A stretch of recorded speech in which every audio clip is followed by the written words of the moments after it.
Pemirsa, pemasaran dimulai dengan pemenuhan kebutuhan manusia yang kemudian bertumbuh menjadi keinginan manusia.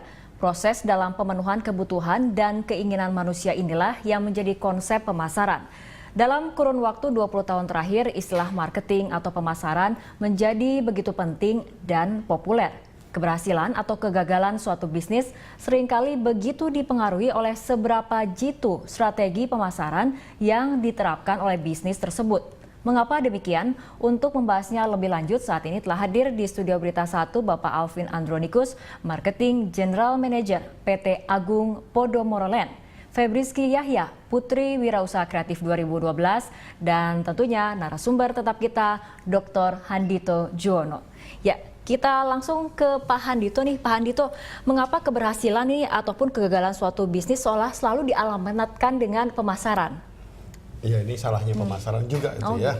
Gara-gara pemasaran kemudian dianggap baik dan kemudian kepengen tampil bagus, pemasaran sendiri memasarkan pemasarannya sendiri gitu, sehingga harapan dari pimpinan-pimpinan perusahaan pada pemasaran sedemikian tinggi kan gitu. Kalau gagal lu, kalau berhasil lu gitu.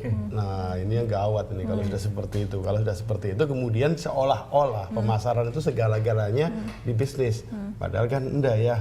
Pemasaran itu kan tetap saja menjadi salah satu pilar penting di bisnis, tapi pemasaran bukan segala-galanya. Pemasaran bukan segala-galanya. Kalau dari Agung Podomoro Land sendiri melihatnya seperti apa, Pak Alvin? Memang sebenarnya sih pemasaran bukan segala-galanya, tapi kenyataannya memang seperti tadi Pak Handito katakan, seperti hari ini kita bicara Handito Ero. Pemasaran sebenarnya ujung tombaknya. Ujung tombak. Yang kena duluan, yang maju duluan, yang nembak duluan ya harus pemasaran. Sehingga perlu bagaimana kita membuat satu sinergi daripada total perusahaan mengarahkan kepada target yang kita kendaki. Jadi seberapa jitunya arah daripada market yang begitu terbuka, kita perlu membuat banyak strategi. Seperti Agung Podomoro Land, membuat strategi itu kita nyatanya ingin menjadi satu property leader melalui inovasi. Jadi tidak hanya menjual berupa unitnya terjual banyak, tapi inovasi apa? Jadi kita juga memikirkan bahwa inovasi ini penting pada masa-masa sekarang, pertumbuhan yang sangat cepat ya, kebutuhan masyarakat juga. Kita perlu strategi mendekatkan diri kepada konsumennya, apakah dengan market driven tentunya. Kalau kita bicara kepada pasar, tidak bisa produk yang jadi tawarkan kepada pasar, tapi bagaimana pasar menyerap produk yang dimaui mereka, diingini mereka. Kita harus kreatif. Kemudian juga di samping market driven, kita juga harus buatkan satu customer needs-nya apa. Jadi kita awareness-nya kepada customer, mereka sebenarnya butuh apa sih selain produknya, kemudian pricing strateginya, kemudian juga gimmicknya, atau bahkan promotion sistemnya. Awareness ini yang kita lakukan di dalam Agung Podomoro Land, sehingga bagaimana mendekatkan diri kepada pasar yang artinya sangat kompetitif seperti ini. Oke, kita kembali ke Pak Handito. Pak Handito, jika menurut Pak Handito tidak hanya kemudian dititik beratkan pada pemasaran, jadi kemudian faktor apa lagi yang harus juga diperhatikan ataupun ikut dititik beratkan seperti itu? Paling tidak ada 3 pilar penting di pengelolaan bisnis itu, sales, marketing, dan service gitu ya. Saya suka menyingkatnya SMS biar gampang gitu. Nah, ya marketing ini kan tugas utamanya membuat konsumen kenal yang baik kan gitu. Karena kalau saya sendiri suka meredefinisi pemasaran gitu ya. Pemasaran itu kalau buat saya merupakan proses pemahaman ekspektasi konsumen yang kemudian kita wujudkan dalam bentuk pengembangan produk, kemudian kita komunikasikan dalam rangka memberikan nilai buat stakeholder kan gitu. Jadi artinya pemasaran itu sebenarnya bagaimana kita menangkap apa yang ada di benak konsumen kan gitu. Kemudian akhirnya setelah jadi produk dikomunikasikan kembali. Nah, ini tugasnya pemasaran. Tetapi kan kalau cuma pemasaran doang menghasilkan customer awareness, customer image belum jadi sales.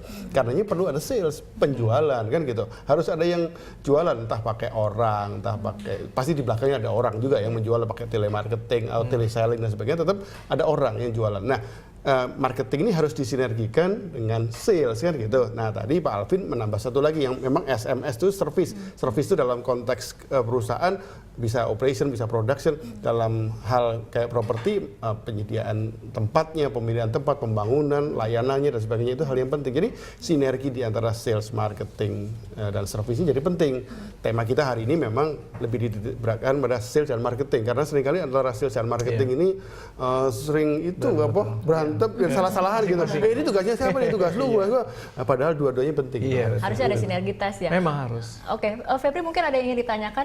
Jadi kalau saya bisa menyimpulkan tadi dari strategi pemasaran pun saja itu sudah cukup kompleks ya Pak, yang aspek-aspeknya. Tapi banyak orang yang sudah merasa puas bahkan hanya untuk membuat strategi pemasaran saja, Pak. Harusnya kan nggak cuma sampai di situ ya Pak ya. Bagaimana komentar Bapak? Memang strategi pemasaran tadi Pak Handito juga saya setuju juga bahwa tidak hanya independen satu sales department, satu marketing strategi. Jadi marketing membuat strategi, sales yang jalankan. Anda jualan deh, pokoknya ikutin saya punya strategi. Sebenarnya satu orang personel itu artinya sekarang dalam satu perusahaan tidak hanya satu departemen, tapi setiap orang itu mesti sebagai seorang sales and marketing. Jadi tidak hanya jualan, yang jualan jalan aja pokoknya nggak bisa. Harus strategi kan Pak ya, ada gimmicknya, ada strategi approach-nya, bagaimana service-nya. Jadi kalau bicara mengenai kondisi saat ini, banyak strategi yang lakukan awareness. Jadi artinya produk awareness tuh orang juga sekarang masyarakat sudah cermat, mereka sudah cerdas memilih. Kemudian juga location juga satu faktor. Kan kita lihat fenomena kota besar seperti Jakarta, location itu menjadi satu titik besar juga, sangat major point di mana mereka tinggal. Jangan sampai berangkat pagi sudah berjuang dalam arti di jalannya saja, hitungannya per tiang listrik nih sampai di mana gitu kan. Nah belum lagi kita bicara mengenai lokasi dan produknya, harga juga pegang peran, segmentasi mana kita mau masuk, apakah harga sampai middle low atau middle up.